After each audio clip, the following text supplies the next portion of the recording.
Hello, you're with Brad. Welcome back to our how-to guide on how to set up your Martialytics account. In the first video we went through the school settings page, which you can check out in our series on YouTube.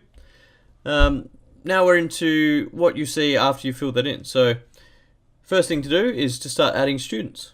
This is the dashboard that you're presented with. You can add students by clicking on add new student over here or up here. So you can add students one at a time, or you can contact us to import your students for you, or you can use our smart data feature to import bulk students and have them fill in their own details. So to do that, you just click on send a student form. You can add multiple email addresses here.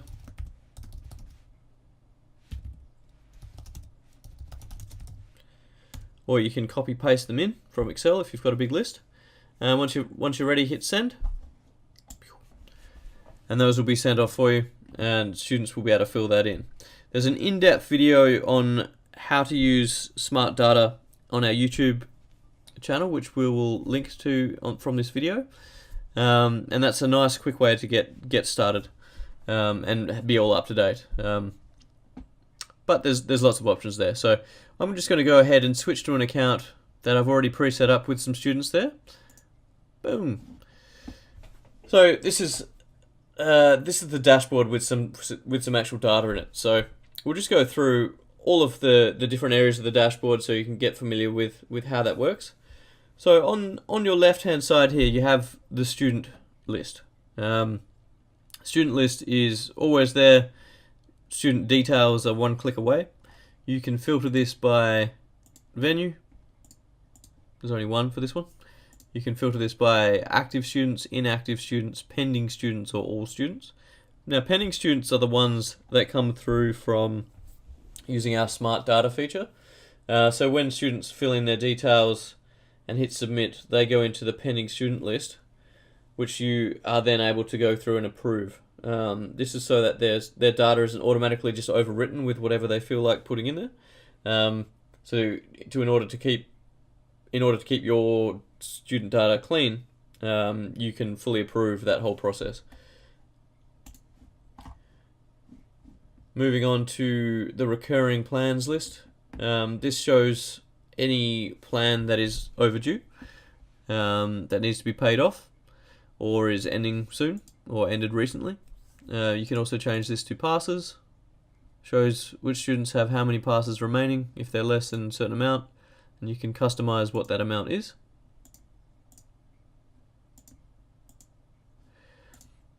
Contract renewals. So any students that have contracts coming up for renewal soon, they also get a little icon next to their name, so you can quite quickly find them in the list, but you can also click on them here to go through and edit that. Any pending invoices show up here as well. Don't have any in this particular account. Birthdays, pretty straightforward. Any students that have their birthday coming up, it shows what date their birthday is, the name, and their age that they're going to be on that day. You can choose for that to be for the next 90 days, 60 days, next week, for example. Absent students. Now, absent students work in that you have to first attend at least one class. Once you've attended one class, if you haven't attended any classes for at least 7 days after that, you can be counted as absent and show up in this list. So you can customize that to be 2 weeks, for a month, example, etc.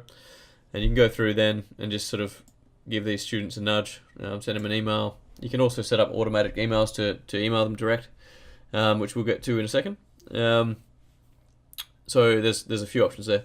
You've also got this currently attending area to sort of give you an idea of the current numbers that have checked in to the school, and they'll also show up the last sort of 5 that have attended there. Scrolling down, you've got your live reports. So these are very flexible. You can customize them by drilling down into venue, see it by daily, weekly, monthly. Change the date here so you can sort of see last 30 days, last month, last 3 months. We'll just put last 3 months there to get a bit more data. You can also customize this date as well.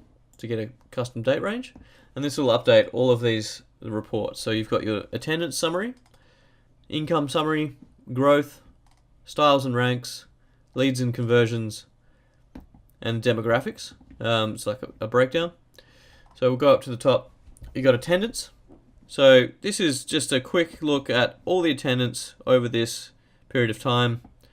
Gives you a trend line on what the attendance is doing. So if it's trending up or down, you can sort of see that. You can change that to be monthly. Changes the graph again. Gives you different perspectives on that data. So that's the summary. But when you click on the summary, you get a detailed report. Detailed report being any attendance during that time is in a graph like this, probably a more detailed graph as you go. And you can click on any node here to get exactly who attended on what day and what time. You can also export this by clicking on this button here as a CSV file that you can then pull into Excel and do a lot more data customization with. You can sort of see a breakdown of the style because there's only one style at this school. The pie chart is 100%. You can also see the averages here.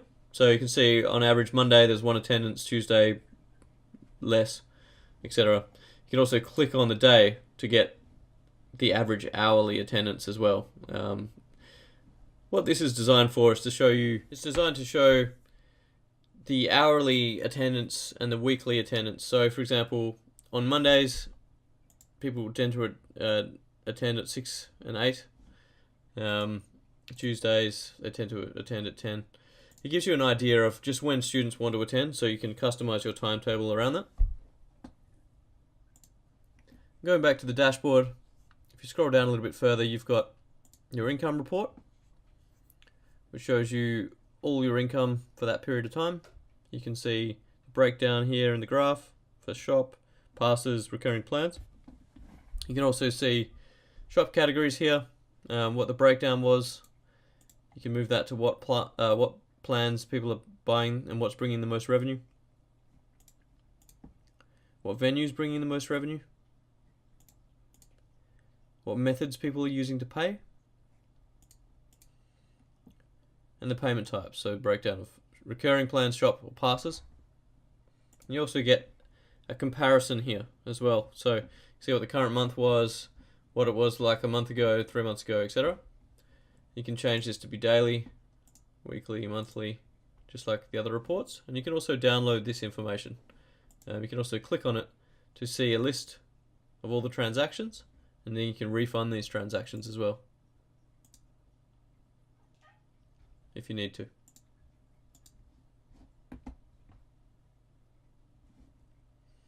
Then we've got the growth chart.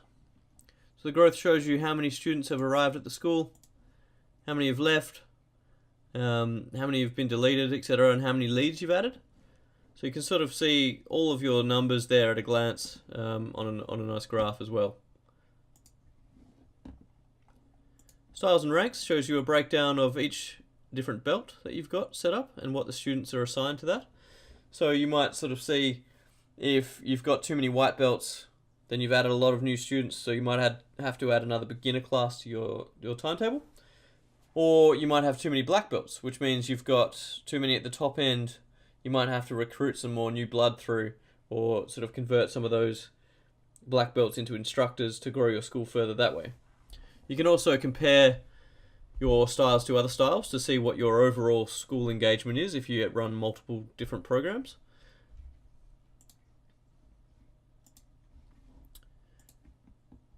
Then you've got your leads breakdown, so you can sort of see where they've come from, what the breakdown is of where the sources are, and then you can see what the percentage of the conversions there are there. Demographics, you can see what percentage male and female you've got at your school. You can try and balance that up a bit, or you can see how many kids you've got, how many adults you've got, what numbers are there, where you want to grow the school in a particular demographic, so you can use that for marketing purposes. Now what we'll do in the next few videos is we'll go through all of the different features you can see up the top here. All of these menu items you can see in the school settings menu. and we'll go through each one of those features and how they can best benefit your school. Thanks for watching.